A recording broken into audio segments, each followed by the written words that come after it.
Welcome my allies from all around. This is Frontline and today we are going to be doing another episode on Craftaway. In this episode, my plan is to be able to finish this tunnel right here. So you may have noticed that KunipshunFit has been working on this whole entire nether tunnel that's going to lead from the spawn hub all the way over to the main nether hub over there. Our base is actually kind of close to spawn. It's not too close to spawn, but it's close enough that my portal is basically over there. It's like we're able to be just in a little nice cove next to here instead of being connected to the main hub. We just are going to be connected to the spawn hub instead. And this tunnel was originally anticipated to be connected to the main hub, and then I kind of changed my mind and I was all like, no, actually it probably is a little bit too far away for it to be connected there. I ended up having it at y equals 97 because that's where the floor of the main hub is originally. Then it got moved up so that everyone was at 100, so I moved it up there. Yeah, we have to do moving of the portal to actually line up with where this is here. And we gotta decorate. I have no idea what I'm going to decorate it with, but I'm going to give you a little bit of progress on that. So I'm going to collect some resources, put them into some shulker boxes, and then we'll be able to figure out what we're actually going to be doing. As from the previous episode, I still have my 5 shulker boxes that fit actually very neatly in between the little pillars here. So that's already all good, and I don't actually know what the design of the place is going to be. But it turns out that I don't really think that I need to do very much resource gathering, since I pretty much have everything here. I've got anything if I want to do a redstone thing. I've got all kinds of wood. I've got all kinds of stone. And technically in my miscellaneous box, I also gathered a little bit of nether brick. I do have more at the base, but I don't think that we'll need more than this, if I'm to be completely honest. Oh wait, I have sticky pistons in my inventory for some reason. I'll put those back into the redstone shulker box. But the main thing that I completely disregarded in the last clip was that we don't necessarily need to gather resources that much right now because, well, this isn't actually aligned yet. We probably should go ahead and mine this out, which now that I look at, actually might not be that hard since most of this is completely a blank area. We'll just be able to dig that out, move the portal down to this level, 91, in the top left-hand corner of the screen there. And hopefully that will solve our problem. So I'll catch you guys back up once that is sorted. Great news all. So we are able to move the portal down. We are at y equals 91. All I need to do is just mine this thing out.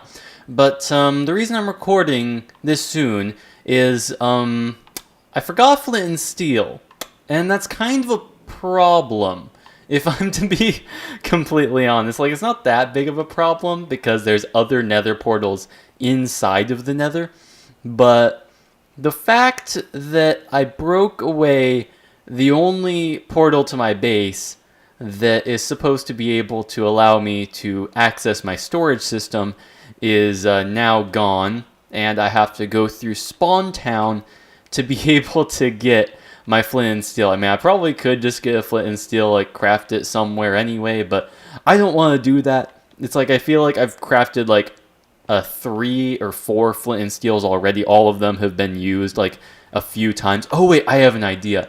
Oh, remember like the Halloween episode where I created the plot picker build that got infected and stuff?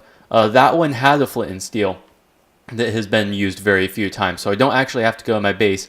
I can just go ahead and grab that from the structure. And you know what? Let's actually like have this clip be a little bit longer. I want to show you guys that build again. I think I showed you when I added a few extra chests at the top of the thing. Actually, I might have not, but in a stream, I did end up revisiting this place again a little bit. See, there it is right there.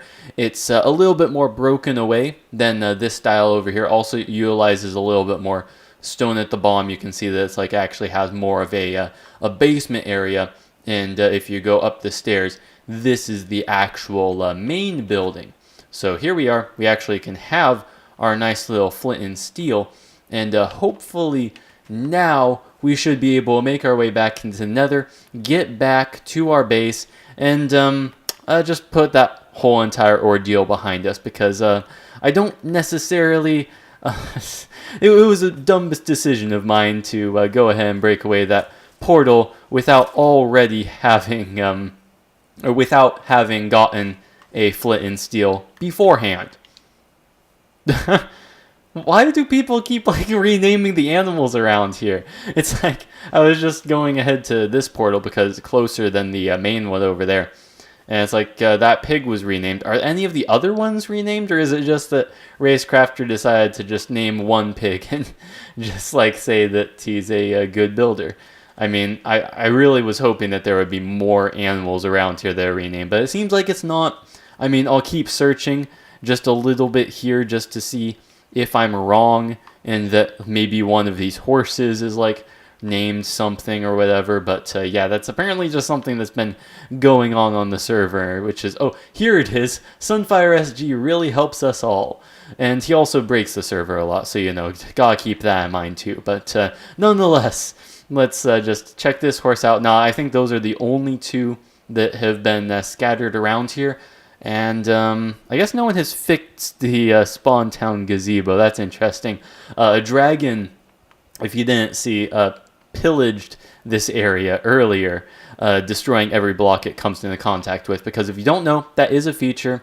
Like if a Ender Dragon goes through any block that is not obsidian, endstone, or bedrock, it breaks it. This is a means to be able to make sure that people can't trap the Ender Dragon, although it's still a strange feature in my opinion, because he can go through any other block. Like, he can go through the endstone, the bedrock, and the obsidian just without breaking it. He can just basically, like, defy the laws of physics in that way. So, yeah, that's just a nice little quirk that you might not have known about before. Alright, there we go. Now it is lit. We will be able to go through. Let's just test that it goes to the same place. It theoretically should. If it doesn't, we have a problem. And yes, it does. It goes into this little squashed portal. It looks a little bit like shorter than normal. I might have to like extend this thing and make it more decorated around here. I do have a plan for... I have a rough plan of what I want to do around there. So yeah, that's all fixed. I'm going to go ahead and put this flint and steel back at Spawn Town. And let's actually... break away the area that has like the netherrack inside of our tunnel that we will eventually replace with some nice little building blocks. A few changes have been made, and I'm hoping that these changes end up being good. One thing I wanted was to have an arrow pointing towards where my entrance to my base was. It originally was just going to be the yellow, but I kind of thought that it didn't really stand out all that much, so I ended up adding black to it as well. So first of all, mobs, well, I don't actually know. I mean, in Bedrock it's kind of a little bit weird. I think I've seen mobs spawn on carpet before, but I actually have no idea if they do or not. So we'll have to keep our eyes out for that. I think it's mob proof. It should be alright. I guess a law of this place isn't mob proof, but we'll just ignore that fact for now. I have pressure plates here, and they're supposed to be able to connect to these redstone lamps here. I'm going to try and build this redstone now before I actually put in the walls or anything, so that I better understand my like room and being able to go ahead and link that all up before it gets too late, basically. So I think that I'll just use a nice little T flip-flop with the design that I have almost memorized, where I just end up using directional droppers as well as a hopper, and it ends up being able to make it so that it goes through all of the redstone lights. It makes them all come on as you're walking by. I think I'll make them a little bit faster than how fast you can walk, but I don't know yet. I'll have to work out the timing for that. But I'll catch you back up once that's actually built, because I am not very quick at doing redstone on camera. So I was essentially able to finish the tunnel to the real extent that it needs to be finished. I think I will add a little bit more in this episode, but we'll get to that later. So you can see here, this was, I believe, here in the last clip with the carpet and also the banners. It's basically just a way that once we go through, it's very easy to tell what's what. You can even see the banner on whatever side you approach it from. Hopefully that doesn't get in the way of once KunipshunFit starts doing his decorating around here. I mean, we'll see. This place definitely is very crowded at the moment, which is one of the reasons I did the carpet at the bottom, just like as a more of a just-in-case scenario more than anything. But yeah, it's like the tunnel goes in a straight line. It's really awesome. And the redstone I really like too. I actually did hook that up.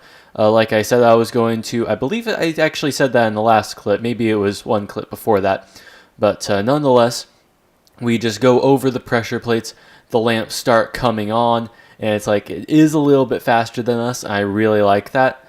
Just so that the person is able to see it as they go past. And once they go over the pressure plates again, of course, all the lights end up turning themselves off. So it's able to just reset whenever a person goes through it again. And I think you are able to jump over these pressure plates. I mean, I've done it before, like with the 2 layers on my ghost ships ride. But, I mean, why would you want to? It's like, it's a really cool effect that it has here. And it's actually an interesting thing. I think my hopper is here-ish or something. If you actually, this was something I just discovered because I was like mining around lots of blocks and things. If I place down a block there, I think what ends up happening is that because it like does its cycle thing, it actually creates like a pulse effect. It's not just a, oh well, now it's not actually doing anything. Okay, it did it there. See, it's like a little pulse effect that goes through just in case you didn't want it to stay on. Even if you just stay on the pressure plates, if you stay on the pressure plates, it still cycles through because it's supposed to be a T flip-flop, and it does that whole entire thing. So let's actually like not have it do that for now. Which one is the block? There it is. Yeah, I'll be able to grab that and have to, I guess, try and work my way out here. The redstone I did, if you were curious on what it was, I basically have like a very simple little redstone area here. Over here, we've got comparators leading on both sides. I probably could have just had one comparator and just like a repeater to add to the mix, but this way was just a little bit easier fit into the space, and I feel as though like an extra comparator and an extra repeater isn't that much more expensive. So it basically just goes through. It's like only a 4-tick pulse. I could add more theoretically. Like I think 2 ticks would still serve it justice, but I kind of like the pacing it has now. It's not too slow. It's not too fast. It's like it probably could be worked with a little bit, but I don't know. I think it's fine, at least for now. So let's. This is Silk Touch. Yeah. Okay. Yeah. So it is Silk Touch. I'll be able to just grab this, burst my way through the little area there. So yeah, we've got that basic thing done. The other thing I wanted to do is something. How did that happen? Did I actually like go on the pressure plate? Whatever. So the one thing I want to do is be able to create another one of these portals. So I think what I'm going to do is end up having trap doors on each side of this thing, either there in the middle. I think trap doors on each side would look better, but nonetheless, it's just a way so that I can get to my main base area. So you may have noticed that both portals that I had, and I think I showed this off in a previous video, a phantom went right for me. Do I have my armor? Where'd my armor go? I have no idea where my armor is. We have to get out of here like as quick as we can. I think it actually is in my like bottom area over there.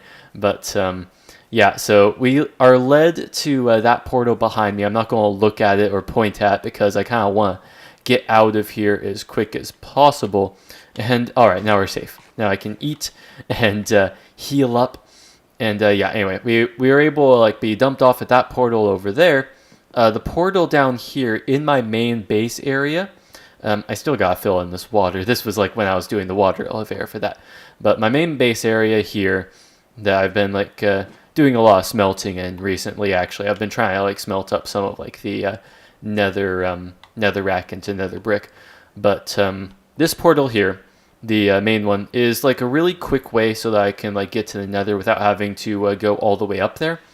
And in some ways that's convenient, but what I think would be better is that this portal would link to a separate portal. So like the trapdoors that I was saying earlier, I would be able to go ahead and go through a second portal, get to this area of my base. This is like my storage system, so it's honestly the part of my base that I go to the most.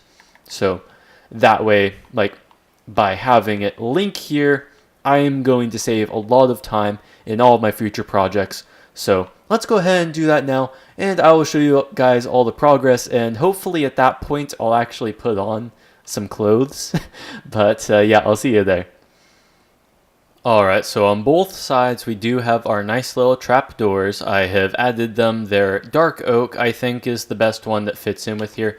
I might be able to leave them open. I don't know. I'm probably going to leave them closed because I kind of like that look a little bit better. But nonetheless, it doesn't matter what side we go on. They all converge into a central area. I think that the entire basement area is going to be nether brick. It kind of fits in a little bit more with that whole entire style. Like in here, the nether brick is like the bottom floor. So it makes sense that the basement would continue on that pattern and not need to have more birch. Although I might change that, but likely not. So here we are. I have no idea if this thing links up. I checked the coordinates, but the thing I'm worried about is that the portal, it's here, and this portal is here. I'm wondering if these portals will just end up like being the same, like that they're going to merge somehow because of their very similar places within the nether. I moved this one slightly back. Like technically the coordinates was 117, but I want to move it back slightly just so that it would guarantee that it would go over to where my bottom base is. But again, it's not really a guarantee because I don't know exactly how these things work. Let's see if we end up actually coming out on the correct side.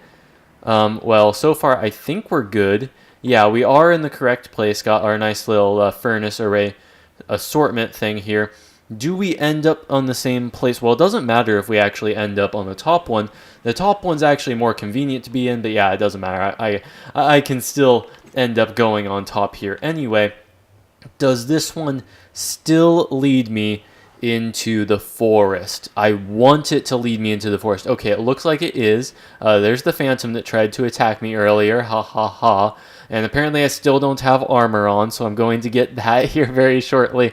I've gone through the nether so many times, I've been like, oh, I completely forgot to get my armor again for some reason. Because I've been smelting and stuff, like basically between clips, my tools have mending, but my armor also has mending. So I take off my armor in an attempt to be able to gain lots of XP. I have like the charcoal and the nether bricks there. I can just like hold my silk touch pickaxe and it will like heal it up a little bit. That's just the logic behind that. But yeah, it seems as though this thing's working. I think it's working perfectly. And yeah, that means that we're going to be able to save ourselves a ton of time throughout this whole entire thing. So that is awesome. I think that this tunnel ended up being alright. It doesn't really match the actual other side of the portal, but I think that it kind of like almost is similar to my style of having the yellow and the black concrete kind of an area, but like in a different way, so that it actually has like the slabs and stuff. I did kind of want to have an arch at the top of the place, and when you're looking at it from here, it really does have a interesting like tunnel effect to it.